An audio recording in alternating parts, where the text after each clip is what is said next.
À La Haye, en 1948, au lendemain d'une guerre qui a failli tuer l'Europe, des hommes d'État veulent réaliser enfin le rêve séculaire, l'union du vieux monde. Europe can only be united by the heartfelt wish and vehement expression of the great majority of all the peoples in all the freedom-loving countries. Still today, Churchill is held up as the example of great Britishness, of a kind of uncompromising attitude to the greatness of a nation.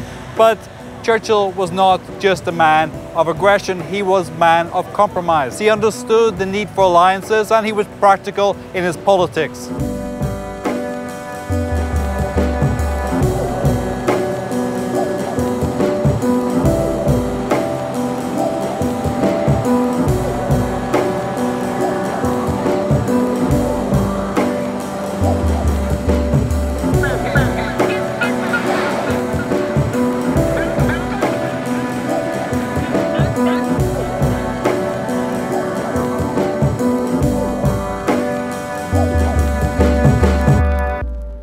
This is Mark, our taxi driver.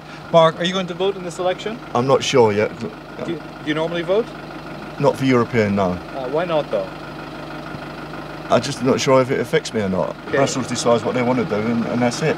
Do you know who the candidates are for your region? No. What, for the... For European election? No, I don't know. At the Cypriot Community Centre in Haringey, Turkish and Greek Cypriot immigrants and the sons and daughters of immigrants are proud to be British, Cypriot and European. They identify more easily with the European project. For them, it represents peace, justice, and opportunity for prosperity. It offers them a sense of place and security. Sarah, you're campaigning here today. What's your message? Well, the message is that the European Union is good for Londoners. UK membership of the EU. This is the Cypriot Centre of Greek and Turkish Cypriots. And I think one of the things that, of course, will interest them is the right of free movement. What's your message to the people here today? Well, my message is, for goodness sake, love Europe. It gives us jobs, it keeps us safe, and we're far better in than out. And it's really important to go and vote. Hello, hello. Right, welcome back. How are you? How are you? How are you? You like points of various people. These are the candidates in the local election. You really think that it'll be a disaster for the UK to leave Europe? Yeah, I absolutely do. You know, the world has moved on since the days of when you could be a little country on your own. If you went independent, you'd still be subject to the rules in Europe, but you would have no say in the outcome. This is not a world for isolationism. We are headed the wrong way. We must break up the Eurozone. We must set those Mediterranean countries free. We must try to build a Europe. I want a Europe, but a Europe based on trade, a Europe based on cooperation, a Europe based on us sitting round the table and agreeing sensible rules on crime and the environment. We can do all of those things, but we cannot do it if we're asked to rally behind that flag. I owe no allegiance to that flag, and nor do most of the people in Europe either. In or out of Europe is a big question, and there are many different places on the spectrum you can be on it. There is no black or white on this one. There are positives and there are negatives. We have to find where we can compromise. And isn't that what the European Parliament is about? Compromise. Britain's politicians seem to be on a hamster wheel when it comes to talking about European policy, recycling the same arguments over and over again, and with very few positive things to say about the European Union. Well, a lot of them don't seem to mention Europe very much. I mean, both Labour and the Conservatives, wouldn't debate with Nigel Farage, for instance. They wouldn't actually take the argument to him. And over time, that has allowed an anti-Europe party and an anti-Europe media to actually make people in this country afraid of Europe. Queen Boudica, or Boadicea if you prefer, is often thought of in British mythology as the great warrior queen, perhaps the greatest warrior queen until Margaret Thatcher. But few people remember that it was Boudica who was defeated by the Romans. 180,000 British were defeated by 10,000 disciplined Romans, and today perhaps history is repeating itself. The European Council, held in London on the 26th, 27th of November, was just such an occasion. We spent several hours discussing the commanding problems of world recession and East-West relations. Writing in the British newspaper The Telegraph, Roger Bootle suggested that within a few decades the UK will have overtaken Germany as the country with the largest population in Europe. He remarks that if Britain manages its affairs well and the UK's income per head at least stays level with Germany's, then this would imply that the UK would have the largest economy in Europe.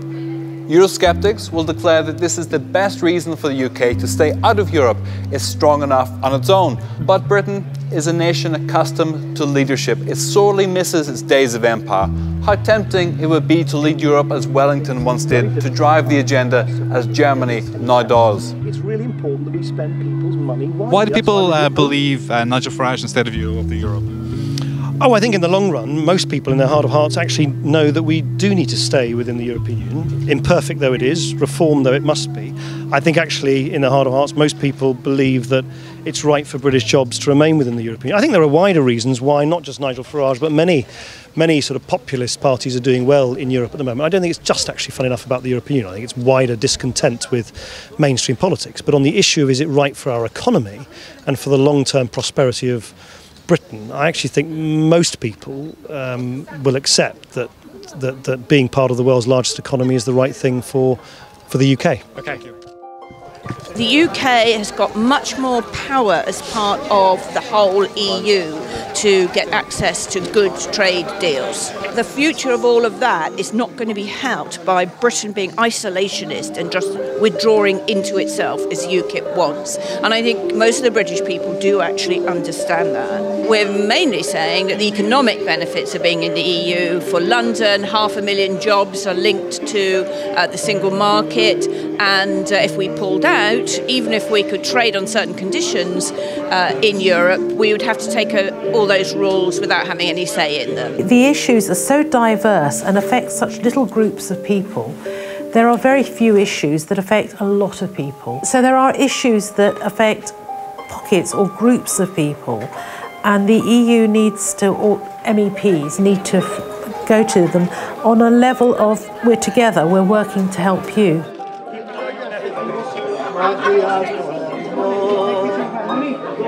We can no longer look at demographics with a broad view. We have to understand microgroups. When it comes to elections, Cypriots in Britain are capable of impacting on the UK election results. Within this group of Cypriots, there are business people, teachers, civil servants, each forming a different microgroup. So when Nigel Farage offers his view of Europe, he attracts a cross-section of microgroups: taxi drivers, the unemployed, ultra-rich nationalists.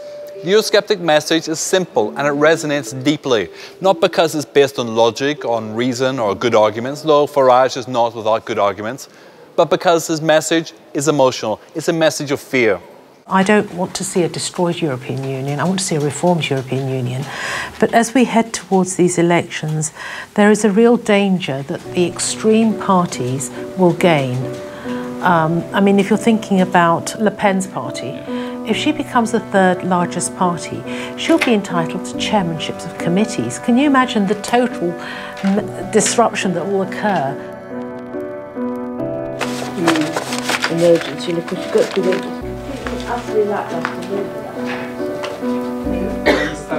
Margaret Thatcher wasn't as tough with the European colleagues as many might think. London's flamboyant mayor, Boris Johnson, recently said that the Margaret Thatcher he idolised was capable of great hypocrisy when it came to dealing with Europe. The British people were presented with Thatcher's face of solid resistance to an increasingly powerful Brussels bureaucracy. But Thatcher, like Churchill before her, was pragmatic and sensitive to the needs of partnership, alliances and the greater good. Elections are not won on the back of good arguments. Elections are decided by emotion, hope and fear. Today, fear is winning, not because of the economic recession, not because of immigration, but because political leaders have not been able to address their basic human fears with a clear message of hope. 70 years after the Second World War, Churchill's words continue to soar, to illuminate, echoing a message of hope in the midst of darkness.